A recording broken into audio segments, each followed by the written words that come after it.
자, 압도적 뉴스 콘텐츠 3프로 뉴스룸입니다. 안녕하세요, 이주호 기자입니다. 안녕하십니까, 류중훈 기자입니다. 살려달라니요. 나 3%라고 한 건데. 저는 여러분들한테 인사한 건데 살려달라니요. 이게 그렇게 보일 법도 하겠어요. 당근을 흔들 걸 그랬네요. 그러네요. 자, 오늘도 뉴스가 준비되어 있습니다. 첫 번째 뉴스는 저희 류중훈 기자가 부동산을 정말 어마어마합니다. 좋아합니다. 후배 기자들도 류중훈 기자가 부동산 이렇게 잘하는지 몰랐다면서요?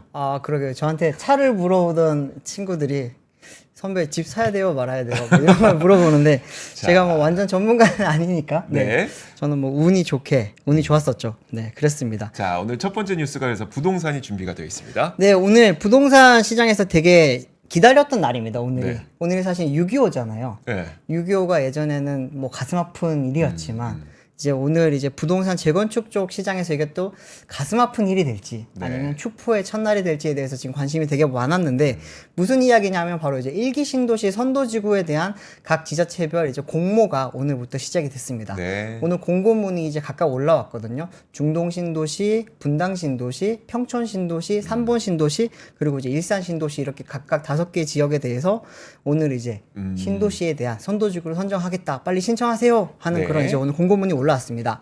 어떤 거냐면 대부분 이제 내용들은 많이들 아실 겁니다. 이제 일기 신도시 그 5개 지역에서 이제 26,000 가구, 최대 39,000 가구까지 선정을 해서 이제 재건축을 조금 선도적으로 시켜주겠다라고 하는 거였고요. 또 특별법을 제정을 해서 뭐 안전진단을 면제를 해준다거나 용적률을 플러스를 주면서 여러 가지 혜택을 주겠다라는 게 선도지구의 사실은 핵심 사항이었죠. 근데 이제 그러면 1기 신도시에 지금 어떤 지역들이 지금 포함이 되는지 잠깐 살펴보시면은 분당, 일산, 평촌, 삼본, 중동이 있습니다. 표를 좀 띄워주세요. 보시면 이제 일산이 평균 용적률이 169%로 지금 가장 낮습니다. 그리고 이제 면적이라든지 아니면 이제 이 세대수를 봤을 때는 분당이 가장 크고요. 이제 또 부천 중동 신도시 같은 경우는 용적률이 높다 보니까 사업성이 조금 떨어지지 않을까라고 하는 그런 지금 우려도 나오고 있기는 한데 전체적으로 보시면 이제 200% 내외 정도입니다. 이렇게 되면 사실은 사업성이 그냥 실시를 했을 경우에는 많이 떨어지기 때문에 지금 특별법을 제정을 해서 조금 인센티브를 많이 주려고 하고 있는 상황이고요.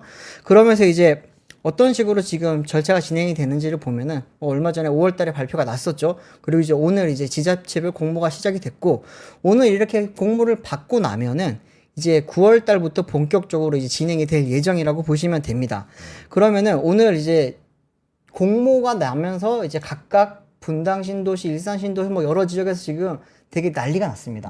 어떤 난리가 났냐면은 평가 기준이 조금 이야기했던 거랑 달라진 것 같다라고 하는 이야기가 있었어요. 그래요? 네. 평가 기준을 한번 좀 띄워주시면은 각각 지금 이제 중동, 일산, 뭐 삼본, 그리고 평촌 이렇게 지금 4군데입니다. 4군데 보시면은 주민 동의율이 원래 가장 높은 점수였죠. 이게 기존에는 90% 이상 60점이라고 했는데 여기 보시면은 95% 이상 60점도 있고요. 그리고 우측 하단 보시면은 중동 신도시는 70점을 줍니다. 네, 이게 각 지자체별로 지금 점수표가 조금씩 다 달라졌어요. 달라졌고 또 지금 빨간색으로 평가 항목 미반영 기본 점수 부여라고 하는 거 보이시죠? 거기 보면 도시기능 활성화 필요성 같은 경우에는 이건 정성평가기 때문에 일단 신청만 하면 무조건 10점을 주고 시작하겠다. 뭐 지금 이런 지금 여러 각각의 기준들이 있는데 지금 보면은 이것보다도 가장 지금 논란이 이루어지고 있는 것은 사실은 분당입니다. 분당 같은 경우에는 지금 뭐 점수표 자체도 예전에 그 기존에 나왔던 거랑 많이 달라졌고요. 총점이 이제 102점으로 조금은 100점이랑 좀 다르죠. 100점이랑 다르게 지금 이제 100점 만점인데 분당은 102점입니까? 102점 만점으로 바뀌었습니다. 그리고 이제 정주 환경 같은 경우에는 다른 지역들은 전부 다 이제 주차장으로만 점수를 매기고 있었거든요. 근데 여기는 이제 주차장이랑 소방 활동 불편성 그리고 구역 내 주택 단지 평균 건령 그리고 엘리베이터 유무도 보고요. 또 복도식 아파트인지 계단식 아파트인지도 보고 또 맨 마지막에 보시면 PC공법 구조일 경우에 또 가산점을 주게 돼 있습니다. PC공법이 어떤 거냐면은 1기 신도시가 당시에 이제 생길 때 보면 한꺼번에 많은 숫자의 그 아파트를 빨리 공급을 해야 됐거든요. 그러다 보니까 흔히 말하는 조립식 아파트 같은 미리 콘크리트를 다 만들어 와서 조립하는 방식으로 만들었던 그 공법인데 이거 같은 경우는 속도 면에서는 굉장히 지금 뭐 주택 공급을 빨리 할 수 있다는 장점이 있었지만 안정성이라든지 뭐 층간 소음이라든지 여러 부분에서 조금 불리한 점이 있었는데 그런 부분에 대해서 지금 시급성을 조금 점수를 높게 주겠다라고 했던 겁니다. 근데 이제 분당 같은 경우에는 여기 보시면은 평가 기준이 조금 달라졌고 그러면서 이제 각 지역별로 그러면 우리가 지금 PC공법은 이번에 특별법 때문에 신경을 안 써도 됐는데 다시 신경을 써야 되는 건가 하는 이야기도 나오고 있고요. 지금 또 다른 논란거리는 뭐냐면 분당 같은 경우에는 공모 신청구역의 동의율 산정 기준이 조금 달라졌습니다. 동의율은 아까 말씀드렸듯이 지금 60점을 배점하는 가장 큰 항목이거든요. 네. 그렇기 때문에 지금 각각 지금 구역별로 아파트 단지별로 지금 사전 동의 투표를 통해서 우리 동의율을 높이십시다라고 지금 난리가 났습니다. 그런 상황에서 지금 표를 좀 띄워주시면 여기 동의율 산정 기준을 보시면은 세 번째 동그라미가 좀 중요합니다. 상가 동의율은 선도지구 평가 기준 중 주민 동의 여부에 미포함한다라고 되어 있습니다. 네. 이게 뭐냐면 아파트가 지금 우리 음마 아파트라든지 아니면은 그 압구정 현대 아파트라든지 압구정 한양이라든지 이런 곳을 보면은 아파트 단지 내에 있는 분들끼리는 그래도 좀 단합이 잘 돼요. 동의가 되죠. 동의율이 굉장히 높습니다. 그런데 상가 지역에 있는 분들은 동의를 굉장히 잘 안 해줘요. 왜냐하면 그 기간 동안에 내가 장사를 할 수가 없다 보니까 그렇죠. 그 사이에 이제 받을 수 있는 나의 보상금을 더 많이 달라 뭐 이런 요구안이 많습니다. 네. 그러다 보니까 이제 그 음마 아파트 같은 경우에도 지금 재건축을 진행하는 과정에서 굉장히 큰 걸림돌 중에 하나가 상가 지역이었거든요. 네. 근데 이번에 지금 이 분당 신도시 같은 경우에도 대규모 단지들이 많다 보니까 여기에는 상가를 끼고 있는 아파트 단지가 많습니다. 그렇죠. 그러다 보니 이제 이제 상가 쪽의 사람들이 동의를 받기가 어렵지 않겠냐라고 하는 그 우려가 많이 나오다 보니까 이번에 분당에서는 그러면은 이번 1기 신도시 선도지구를 선정을 할 때는 상가엔 여기 이제 주민 동의 여부에 포함을 시키지 않겠다라고 나오게 된 겁니다. 그러면 주민들 입장에서는 재건축이 빨라질 수 있는 거니까 좋긴 네. 한데 거기서 장사하고 계시던 분들은 반대가 좀 크긴 하겠네요. 현재로서는 반대를 하더라도 어떻게 지금 막을 수 있는 방법은 없습니다. 네. 근데 이제 그게 선도지구 선정에는 지금 이게 아무런 문제가 되지 않을 수도 있겠죠. 네. 그런데 이제 만약에 본격적으로 절차를 진행을 한다. 네. 재건축을 진행을 하게 되면은 그때는 아무래도 도시정비법을 가지고 와서 뭐가 상위 법안이냐 아니 하위 법안이냐를 두고 이제 아무래도 법적 분쟁이 조금 일어날 가능성이 많이 높다고 합니다. 이 동의율이 나오면서 지금 한 지역이 지금 난리가 났습니다. 어디요? 어디냐면은 분당 지역에서 양지마을이라고 하는 곳이 있습니다. 네. 좀 하나 띄워주시면 좋겠는데 양지마을 같은 경우는 굉장히 큰 대단지입니다. 4,500세대 정도 되는 지금 대단지를 진행을 하는데 현재 사전 동의율이 한 85% 정도 나와요. 네. 그러다 보니까 이제 되게 여기서는 될 거다라고 했는데 안 될 거다라고 하는 반대쪽 의견 쪽에서는 상가가 니들이 중간에 크게 있기 때문에 여기 지금 중간에 보시면은 거기 지금 금호 행복시장. 네 거기 다 이제 상가지구입니다. 대명 제스 뭔지 모르겠지만 네. 여기도 상가고 여기 신한은행 있는 쪽도 여기도 상가고. 그렇죠. 상가가 굉장히 많습니다. 그러다 보니까 여기 상가 때문에 쉽지 않을 거다라고 하는 의견이 많았는데 오늘 이제 성남시에서 상가는 빼고 진행할 거예요라고 나오면서 양지마을은 지금 축포를 터뜨리고 있습니다. 네. 근데 상가를 빼고 진행하면 여기 이 부분에 있는 아파트는 재건축을 하면서 네. 여기 양쪽 다 재건축하겠죠. 근데 요 사이 이 통로만 재건축을 안 하고 여길 다 재건축을 하게 되는 겁니까? 그게 어떻게 되는 겁니까? 아닙니다. 전체 지금 제가 빨간색으로 표시해둔 지역이 전부 다 이제 재건축 단지에 포함이 되게 되는 거고요. 아, 그럼 상가에 계시는 분들은 나는 반대했지만 내 건물은 무너지는 거네요. 네. 그리고 이분들은 이번에 선도지구의 동의 여부에 대해서 투표를 할 권리가 없습니다. 아. 그렇다고 보시면 되는 거기 때문에 아. 지금 그러다 보니까 지금 양지마을 쪽에서는 이제 여기 조합이 아니라 재춘이라고 하죠. 네. 여기서는 지금 우리가 굉장히 지금 가능성이 높아지겠다라고 하는 이야기 나오고 또 제가 얼마 전에 압권 채널에서 일기 신도시 이야기를 좀 했었는데 그 사이에 한 달 사이에 엄청나게 지금 많은 변화가 있었어요. 네. 찢어지고 난리 났습니다. 분당이 지금 가장 큰 뭐 지역이기도 하고 또 분담금 측면에서 좀 유리하다 보니까 많은 사업성이 높을 거라고 하는 이야기가 많았는데 제가 먼저 보여드릴 곳이 이제 성남역 근처에 있는 아름마을 풍림성경 효성 지역입니다. 여기 지금 풍선효라고 이제 줄여서 보통 말을 했었는데 풍선이에요. 네. 근데 여기 지금 이제 효성이 보면 되게 여기 그 전망이 좋아요. 네. 탄천 쪽을 바라보는 전망이 좋은데 그러다 보니까 이쪽에 좀 약간 기득권처럼 약간 그런 좀 목리를 부리는 게 있었다고 합니다. 네. 그들 사이에서는. 근데 이게 잘라졌어요, 결국에는. 이제 그 풍림과 성경만 진행을 하고 효성 쪽에서는 이제 따로 떨어져 나가게 됐습니다. 이게 뭐 서로 동의안을 보시면 약간 효성 쪽이 조금은 본인들의 권리를 좀 많이 이야기했던 것 같더라고요 보니까.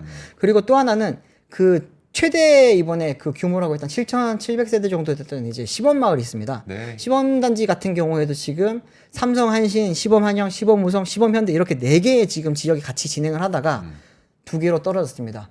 삼성, 한신, 시범한양은 이제 시범 1구역 그리고 네. 이제 시범우성, 시범현대는 시범단지라고 하는 기존 이름 그대로 가져가면서 각각 나눠서 지금 진행을 하게 됐습니다.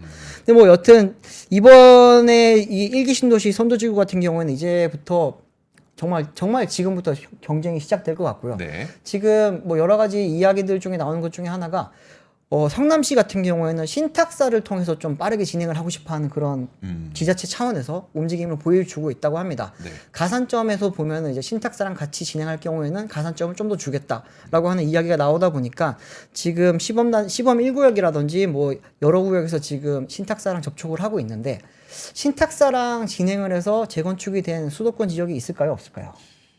수도권에서요. 네. 수도권에서 얘기 들어본 것 같은데 있지 않습니까? 수도권에서는 단 한 군데도 없습니다. 아. 지금 이제 신탁을 활용한 재건축이 허용된 지가 한 7년 정도 됐는데 7, 8년 정도 됐습니다. 네. 그런데 이제 전국적으로 실제로 지금 진행되고 곳은 대전에 한 군데밖에 없고 이제 서울 같은 경우에는 지금 여의도라든지 목동이라든지 여기서 지금 신탁으로 진행을 하려고 하는 곳들이 많은데 네. 잘 진행이 안 되고 있죠.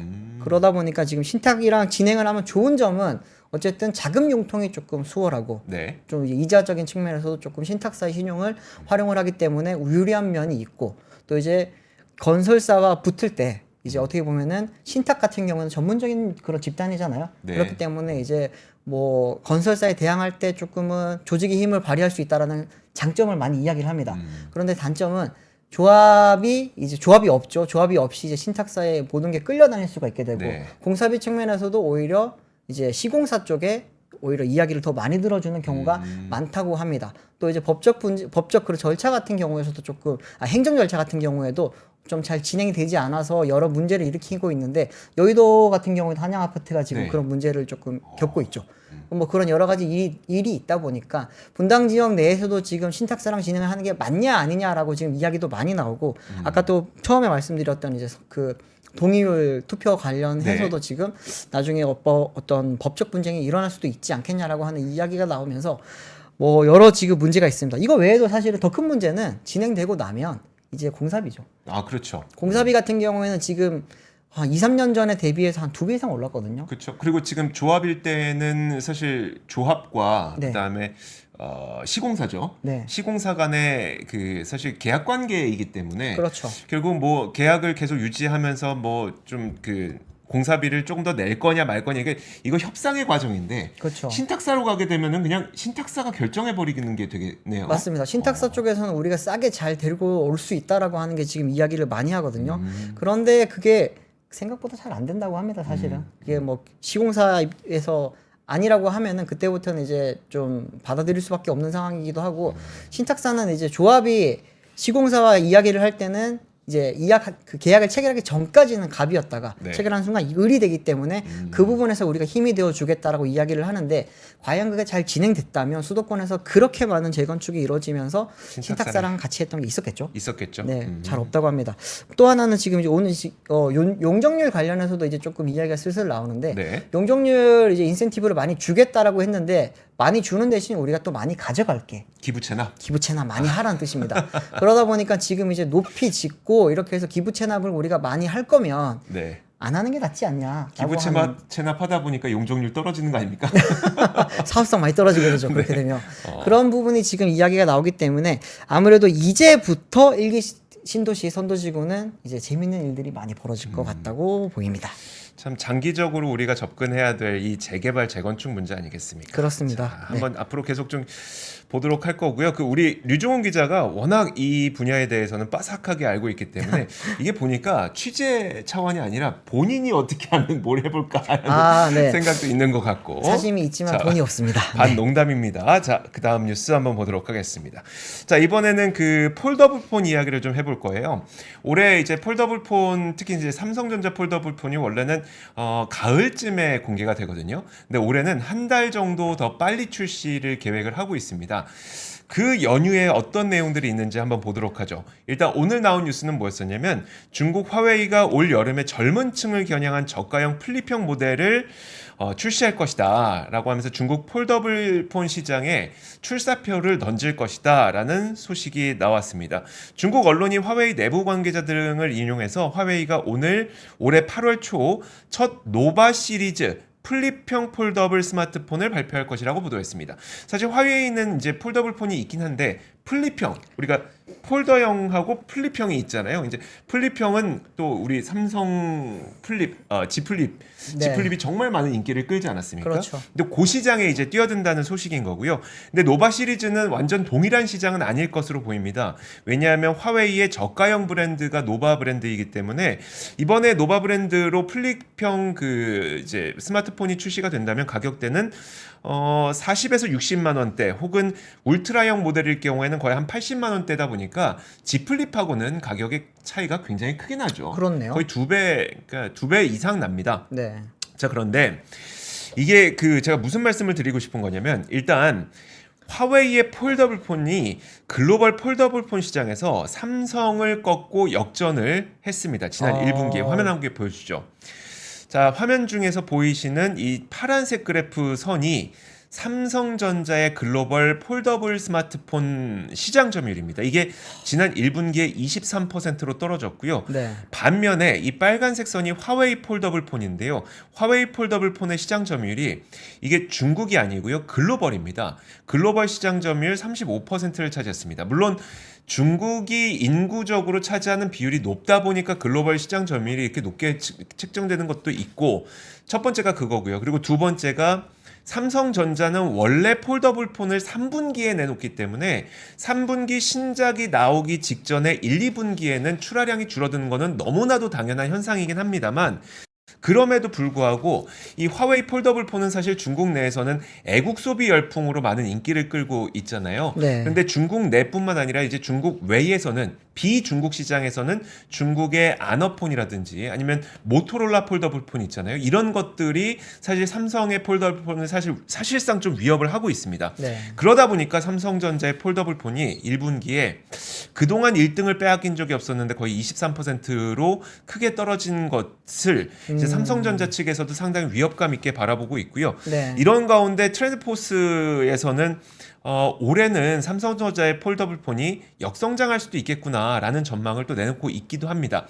작년에 삼성전자의 폴더블 폰이 1056만 대였었는데 올해 자칫 잘못하면 897만 대까지 떨어질 수도 있다는 전망을 내놓고 있는 겁니다. 그러니까 결국 그 삼성전자가 글로벌 폴더블 폰 시장 점유율이 떨어질 수 있다. 그리고 중국에 역전될 수 있다는 전망을 여기저기서 하고 있는 거고요.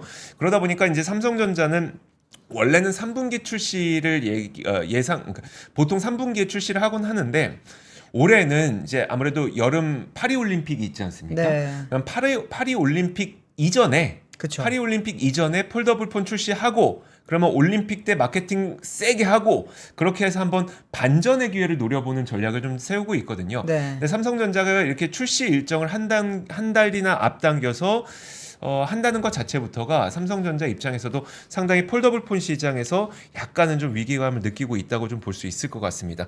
또 시장조사 업체 IDC에도 마찬가지로 화웨이가 지난해 중국 폴더블 폰 시장에서 메이트 X5 인기에 힘입어서 37.4% 점유율로 1위를 기록했다라고 얘기를 했습니다. 결국 중국 시장 내에서는 너무나도 이제 중국 우리가 애국 열풍 때문에 국내 기업들이 좀 밀려가고 있는 모습이 보이는 거고요. 전 세계적으로도 사실 우리나라 그 G 플립이 워낙 비싸다 보니까 네. 저가형 아너폰이라든지 폴더블 측면에서도 아너폰이라든지 이런 데에 있어서 조금씩 밀리고 있는 것 때문에 올해 과연 정말 파리 올림픽 마케팅을 통해서 반전을 할 수 있을 것인지 한번 보도록 하죠. 네. 네. 참 올림픽이 큰 마케팅 행사인데 파리가 요즘 프랑스가 정치적 상황이 안 좋다 보니 어떻게 될지 그러니까요. 그것도 사실 관전 포인트지 않을까요? 네, 센 강에서 수영하겠다고 했더니 똥을 너가 수영하는 그날 우리는 똥을 싸겠다. 아 진짜 네. 캠페인이 지금 프랑스에서는 일고 있잖아요. 네. 그리고 지금 의회도 해산돼서 조기 총선도 6월 30일, 그다음에 결선 투표가 7월 7일. 네. 정치적 불확실성도 상당히 커져 있는 상태라서 참 네. 좀 어렵습니다. 프랑스 입장에서도 계속 속상할 것 같아요. 올해 이제 요즘 경제 상황이 안 좋다 보니까 네. 올림픽을 통해서 좀 뭔가 반등을 노렸을 텐데 그러니까요. 아쉽죠. 네. 자, 그리고 다음 거 한번 보도록 하겠습니다. 네, 지금 프랑스만큼 되게 암울한 도시가 또 있습니다. 부산입니다. 부산. 부산이 왜요? 부산이 작년에 엑스포 실패했잖아요. 올해 네. 이제 되면 올해 또 부산에서 되게 야심차게 준비를 했던 게 근데 뭐냐면 부산이 실패한 건 아니잖아요. 그렇죠. 네. 부산이 부산- 실패한 건 아니잖아요. 실패한 건 아닌데 네. 부산이 슬픈 건 맞죠. 사실은. 슬프긴 하죠. 네. 슬프긴 하죠. 근데 올해는 이제 부산이 뭘 준비를 하고 있냐면은 이제 부산 그 글로벌 국제 모빌리티 쇼죠. 네. 네.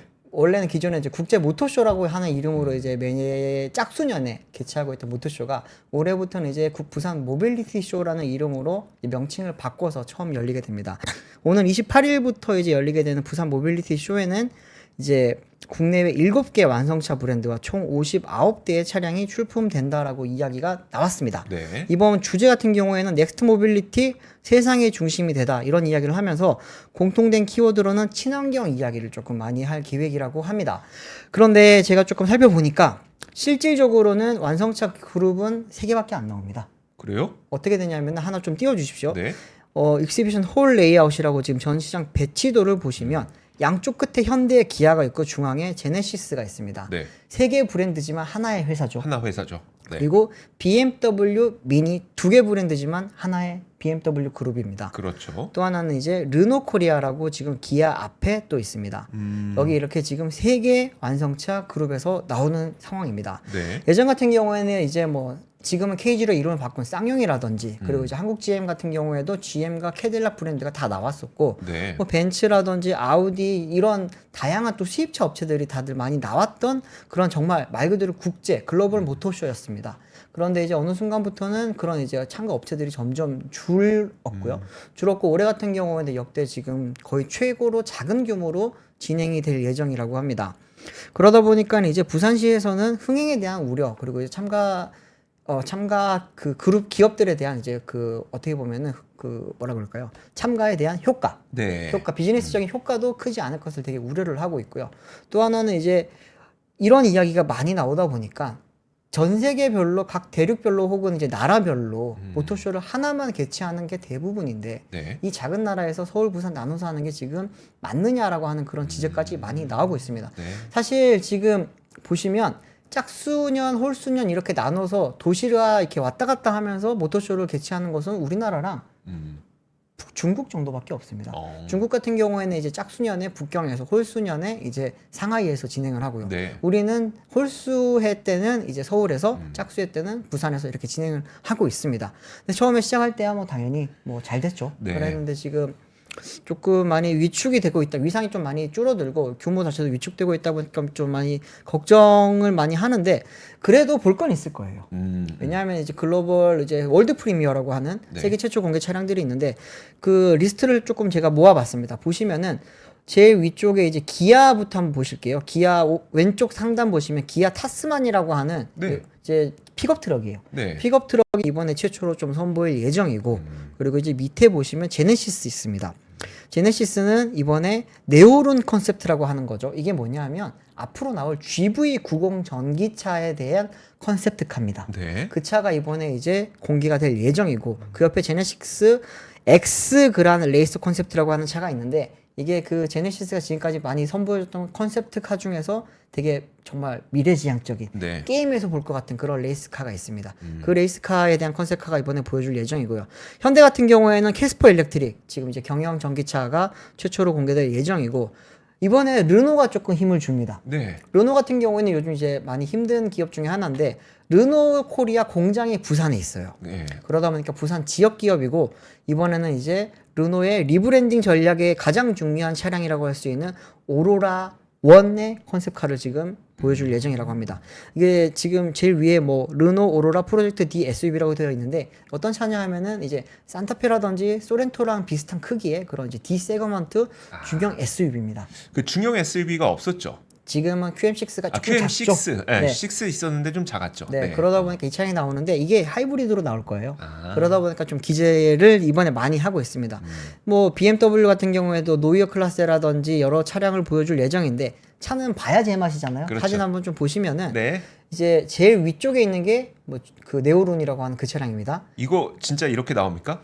컨셉카는 저렇게 그대로 나옵니다. 물론 양산차는 이제 좀 코치도가 아니라 네. B필러가 막혀 있겠죠. 그렇죠. 그런데 이제 네. 저 차 같은 경우에는 이제 뭐 BMW X7이라든지 네. 벤츠의 GLS 같은 초대형 럭셔리 SUV들과 이제 경쟁을 한다고 하고 또 이제 저 차는 순수 전기차로만 나올 차량입니다. 그 이제 지금 현대차가 EGMP라고 하는 전기차 전용 플랫폼을 쓰고 있는데 그 다음번 플랫폼이 EM 플랫폼이라는 게 있습니다. 네. 그 EM 플랫폼의 최초 차량이 바로 이제 제네시스 GV90이 될 차량이고 그 차량의 컨셉카가 저겁니다. 옆에 보면 하얀색 차 있잖아요. 네. 저게 이제 그 르노. 바로 르노의 그 오로라 원이라고 하는 차량인데 이거는 예상도입니다. 그 구기성 이제 스튜디오라고 하는 이제 자동차 그 예상도를 잘 만드시는 분이 있습니다. 그분 이제 그 블로그에서 제가 따온 거고요. 네. 밑에는 또 레오눈의 이제 뭐 그 남색 차량은 네오눈의 그 문을 닫았을 때 모습이고 네. 아까 제가 잠깐 말씀드렸던 게임에 나올 것 같은 차 저게 바로 이제 그란트리스모 뭐 그 차량인데 이 차량도 이번에 실제로 볼 수 있다고 하니까 가서 보시면은 조금 뭐 되게 좀 재밌지 않을까 이렇게 보입니다. 근데 좀 저는 개인적으로는 지역에 계시는 분들은 조금 많이 좀 찾아가서 실제로 이제 뭐 기업들의 상황도 한번 보시고 또 이게 가서 보면 또 재밌어요 사실. 네, 네. 걱정 많이 되지만 좀 그러면서 좀 흥행이 조금은 잘 됐으면 하는 마음입니다 사실. 네. 사실 요즘에 우리가 이렇게 지역 경제가 좀 활성화됐으면 좋겠다는 말씀을 많이 드리지만 뭐 네. 저희도 답은 없으니까 그렇죠. 해결책을 제시해드리지 못한 상태에서 우리가 광주 그 글로벌 모터스 이야기도 하고 또 부산 이제 그 르노 자동차 네. 공장도 얘기하고 하는 것들이 이런 공장들이 또 활성화가 돼야 또 그 지역에 살고 계시는 분들의 뭐 경제 사정도 좀 더 좋아지고 자영업자분들도 함께 좋아지고. 물론 이상적으로 꼭 그렇게 되지만은 않습니다만 네. 결국은 좀 그래도 지역 경제를 좀 살릴 수 있는 거 아니겠습니까? 그래서 지역 경제에 대한 이야기를 계속해서 좀 드리고 있습니다. 정말 중요한 게 있어요. 뭐요? 제가 갑니다. 부산 모터쇼. 제가 취재를 가기 때문에 다녀와서 이제 만약에 못 오시는 분들 많잖아요 사실은. 네, 네. 그분들은 저희가 이제 또 제가 직접 취재를 해와서 그 부분을 또 소상하게 또 자세히 또 전해드리도록 하겠습니다. 우리 류종훈 기자 보고 싶으신 분들은 부산 모터쇼 며칠에 가십니까? 다 가십니까? 저 이제 내일 가서 금요일 날 올라올 예정입니다. 알겠습니다. 류종훈 기자 보러 가세요. 자, 다음 뉴스 한번 보도록 하겠습니다. 자, 요즘에 미국 해상 물류 운임이 좀 급등을 하고 있어서 사실 이게 시장에서도 주가의 형태로 좀 반영이 되고 있는 상태잖아요. 그럼 이에 대해서 지금 원인이 무엇이냐를 이제 코트라에서 좀 분석을 했습니다. 저희가 원인은 어떻게 보면 여러분들 되게 뻔한 이야기가 나올 수 있긴 있어요. 그럼에도 불구하고 코트라의 분석을 제가 전해드리는 이유는 뭐냐면 그럼 이 원인이 이렇다고 쳤을 때 해상 운임이 이렇게 고공행진하는 상태가 앞으로 계속 이어질 것이냐를 보자는 차원에서 여러분들에게 이야기를 한번 전해드리도록 하겠습니다. 코트라에서는 지금 그러니까 아시아에서 미국 북미 서부 해안으로 운임이 계속해서 급등하고 있다는 소식을 전하면서요. 그 이유로 꼽은 게 총 3가지 정도가 되는데 첫 번째가 홍해 사태. 이거 너무나도 유명하죠. 그 다음에 두 번째가 컨테이너 부족 사태가 원인이 되고 있다고 합니다. 잠시 후에 설명을 드리도록 하겠고요. 그리고 세 번째는 대중국 관세를 앞두고 중국 수입 물량이 굉장히 늘어나고 있다는 그 3가지 원인을 꼽았는데 네. 첫 번째 홍해 사태는 여러분들이 알고 계시는 다 그겁니다. 일단 유럽과 아시아를 잇는 그 주요 해상 경로에서 워낙 후티 반군과 해적 행위 때문에 지금 아프리카 희망봉까지 좀 돌아가고 있는 선박들이 굉장히 많잖아요. 네. 그러다 보니까 운송 시간 늘어나죠. 운송 비용 늘어나죠. 거기다 여기 워낙 위험하니까 보험료 늘어나죠. 이거 그냥 기존에 여러분들이 알고 있었던 그 내용 그대로고 그런데 이것 때문에 물류 컨테이너가 부족하다고 합니다. 이게 무슨 말이냐면 이 홍해 사태 때문에 지금 그 많은 선박들이 굉장히 돌아가고 있잖아요. 근데 돌아가다 보니까 이 우회로를 택하게 되면서 제 시간에 정시성을 지켜야 되죠. 컨테이너 선박은. 그럼 정시성을 지키기 위해 매 스팟마다 컨테이너를 사실 회수해서 타야 되는데 네. 시간을 지키기 위해서 회수하는 컨테이너가 상당히 적다는 겁니다. 이 항구는 좀 지나치자라고 해서 컨테이너가 반환 주기가 굉장히 느려지고 있다고 해요. 그것 때문에 실제로 컨테이너 가격 자체가 올라가고 있다고 합니다. 화면 함께 보여주시면 중국산 컨테이너 가격이 상승하고 있다는 이걸 보여드리고 있는 겁니다. 우리가 컨테이너 선박의 물류 운임이 그 증가하고 있고 이런 얘기는 많이 들어봤지만 네. 컨테이너 가격 요 네모난 그 컨테이너 있잖아요. 그 컨테이너를 구하지 못해서 컨테이너 가격 자체가 올라가고 있다는 얘기는 사실 저는 되게 생소한 이야기입니다. 생소한 저도. 이야기였거든요. 지금 이 보고서에서 처음 봤거든요. 그래서 전해드리는 건데 지금 가격이 올라간 시점도 보니까 그렇게 오래되지는 않았더라고요. 작년 11월부터 이제 올라가기 시작해서 네. 급등하기 시작했던 건 최근 4월부터 5월까지니까 지금 컨테이너가 반환이 안 돼서 회수가 안 돼서 컨테이너 가격 자체가 올라가고 있구나. 근데 컨테이너 가격이 올라가고 있다는 게 중요한 게 아니라 물건을 실을 배는 있어도 컨테이너가 없다. 이 부분이 굉장히 큰 병목으로 지금 작용을 하고 있다는 거죠. 네. 그 다음으로 또 말씀드릴 수 있는 게 대중관세인데 지금 대중관세가 인상되고 있는 상태잖아요. 그리고 지난 5월에는 바이든 대통령이 또 굉장히 강력한 대중관세를 발표하지 않았습니까?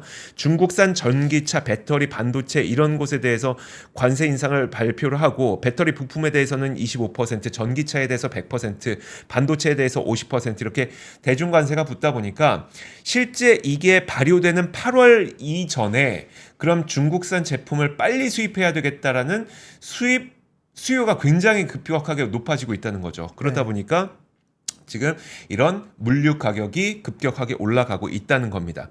그런데 그러면 8월이 지나면 그 관세는 발효가 되는 거니까 그때는 좀 수요가 줄어들 수 있지 않을까 싶겠지만 사실 저는 그 이후를 좀 더 바라보고 있습니다. 뭐냐면 결국 11월 대선을 통해서 트럼프 대통령이 될지 바이든 뭐니 재임에 성공할지 모르겠습니다만 결국 만약에 트럼프 전 대통령이 재임을 하게 될 경우에는 관세 전쟁은 더 거세질 가능성이 높은 거잖아요. 그렇죠. 그럼 이 관세 전쟁을 앞두고 과연 그 이 수입 수요가 줄어들 것이냐? 에 대해서는 조금 더 생각해 볼 필요는 있을 것 같습니다. 그래서 해상 운임이 상당 기간 좀 이어질 가능성이 좀 높을 가능성을 여러분들은 염두를 해주셔야 될 것 같거든요.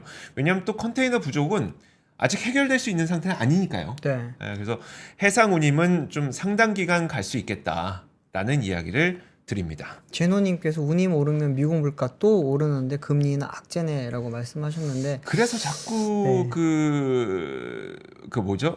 원유 그 긴급 원유 있잖아요. 그 보유하고 있는 원유 계속 풀어갖고 예. 유가 낮추고 네. 어떻게든 수입 물가 올라가는 거 유가로 떨어뜨리고 이걸 상쇄시키려고 하는 미국의 움직임들은 좀 계속 있는 거잖아요. 참. 비축유 말씀하시는. 비축유, 네, 비축유. 저도 단어가 순간 생각이 안 났습니다. 네. 네. 다음 소식은 지금 뭐 계속 많은 분들이 그 미국 주식 이야기를 계속 하시는데 네. 지금 미국 주식에 대한 금융투자 잔액이 역대 최고치를 기록을 했다고 합니다. 한국은행이 오늘 이제 공개한 2023년 지역 통화별 국제 투자 대조표 잠정표에 따르면은 작년 말 준비 자산을 제외한 우리나라 대외 금융 자산 잔액 자체가 1조 9,116억 달러로 전년 말보다 이제 1244억 달러 늘었다고 합니다. 표를 하나 좀 보여주시면 좋겠는데 보면서 말씀드리면 빨리 말씀드릴 수 있을 것 같습니다. 미국 같은 경우에는 이제 8,046억 달러로 전년 대비해서 1,138억 달러가 늘었습니다. 뭐 많은 분들이 지금 엔비디아라든지 테슬라, 애플, 마이크로소프트 투자를 하고 계시잖아요. 네. 그러다 보니까 이제 그분들이 투자한 잔액 자체가 이제 8천억 달러를 넘었다고 보시면 됩니다. 서학개미 영향이 굉장히 크다고 볼 수 있겠죠. 근데 반면에 중국 같은 경우에는 보시면은 작년 말에 1,452억 달러로 2022년 말인 1,543억 달러보다 91억 달러가 줄었습니다. 네. 요즘 이제 뭐 중국에 대한 보면은 뭐 금융자산 투자 자체가 많이 줄고 있잖아요. 그렇죠. 그런 게 완연히 지금 드러나는 상황이라고 보시면 되고 EU 같은 경우에도 2,528로 28억 달러로 전년보다 많이 늘었습니다. 이렇게 되면서 지금 이제 해외 투자 자체가 지금 많이 활발하게 이루어지고 있다라고 볼 수 있는데 박성곤 한국은행 국외투자 통계팀장의 말에 따르면은 대미 금융자산이 2019년 4천억 달러 2021년 6천억 달러로 넘어선 데 이어서 작년 이제 8천억 달러 최초로 넘었다고 합니다. 그러면서 이제 금융 자산 내 비중이 가장 큰 증권 투자가 주식을 중심으로 꾸준히 늘고 미국 주가 상승률도 상대적으로 높았을 뿐만 아니라 IRA 등의 영향으로 삼성전자 등 대기업의 미국 내 해외 공장 투자도 증가한 게 영향을 미쳤다라고 설명을 했습니다. 네. 보시면 이제 뭐 삼성전자뿐만이 아니라 LG엔소, SK온, 현대차 계속 투자하잖아요. 자동차 다 네. 투자해서 현지에서 공장 짓고 있죠. 네, 그런 영향이 컸다고 보시면 되겠습니다. 알겠습니다. 이야, 진짜 세상은 바뀌네요. 바뀌죠. 중국과 이거 미국이 네. 네, 무역도 중국 바뀌고. 투자를 우리가 후광퉁 때만 하더라도 뭐 거의 뭐 중국 투자를 안 하면 안 될 것처럼 네. 모든 사람들이 얘기를 했었는데 결국은 또 이렇게 변하게 되는 우리는 또 세상의 변곡점에 다가 있는 것 같습니다. 저 그 단신 하나 좀 전해드리고 싶은데 이거 좀 흥미로운 뉴스여서 한번 보여드리도록 마지막 뉴스 한번 할게요. 마지막 뉴스 PD님 마지막 헤드라인 올려주세요. 그 한국소비자원에서 국내 알카라인 건전지를 좀 이거 아닌데 네, 이거 국내 알카라인 건전지 성능을 비교를 해봤대요. 제일 안 좋은 거랑 제일 좋은 거랑 성능이 8.6배나 차이가 났다고 합니다. 저 왠지 알 것 같아요. 그래요? 아니 뭐 브랜드를 모르겠는데 저 네. 성능 차이를 저 느껴봤거든요. 그래요? 네. 그러니까 제일 좋은 걸 느끼신 거예요? 제일 나쁜 거 느끼신 제일 거예요? 나쁜 거예요. 제일 나쁜 거 뭐였습니까? 쿠팡에서 파는 자세 PV 배터리 있거든요. 그래요? 그건 아니었는데. 네.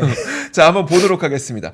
일단 그 한국소비자원이 소비자 선호도가 높은 다이소의 배터리 네오셀 알칼라인이라고 하는 배터리입니다. 네. 그리고 듀라셀 많이 쓰시죠. 이 쿠팡 PB 제품은 그렇게 많이 쓰지 않아서 아마 목록에 안 들어간 것 같아요. 네오셀도 잘 알고 있죠. 그렇죠. 그리고 듀라셀의 디럭스, 백셀의 프리미엄, 백셀 그리고 에너자이저의 뭐 알칼라인 맥스 이런 것들을 비교를 했는데 네. 이게 다 이제 가격도 다르고 하다 보니까 이걸 좀 기준을 통일시켰습니다. 그러니까 가격이 뭐 어떤 거는 지금 보면 250원, 어떤 건 막 거의 1998원 이러잖아요. 그러니까 네. 그렇게 하지 말고 그럼 100원당 지속 시간을 한번 비교해 보자.